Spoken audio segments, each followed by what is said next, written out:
Welcome to Bike World. Today we take a quick look at the upcoming 2026 Bajaj Pulsar 125, a commuter motorcycle designed for performance, efficiency, and everyday reliability. Design and styling. The 2026 Pulsar 125 comes with a sharper, sportier design. The tank shrouds, LED headlamp, and updated tail section give it a modern Pulsar identity. The bike maintains a muscular stance while offering a lightweight and agile feel for city riding. Engine and performance. Bajaj is expected to keep the trusted 124.4 cubic centimeters engine but tuned for improved refinement and mileage. The bike delivers smooth acceleration, better low-end torque, and enhanced fuel efficiency, making it ideal for daily commuting. Features and technology. The 2026 model may include a fully digital console, LED indicators, USB charging port, and enhanced safety with CBS.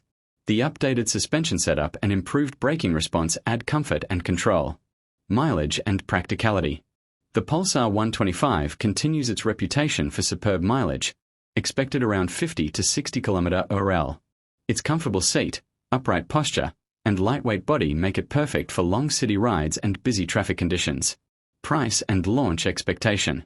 The 2026 Pulsar 125 is expected to arrive with minimal price increase, keeping it within reach for budget-friendly riders who want sporty looks with reliable performance. Conclusion. The 2026 Bajaj Pulsar 125 stays true to Pulsar DNA, sporty, efficient, and practical. A solid choice for those who want style and everyday comfort in one package.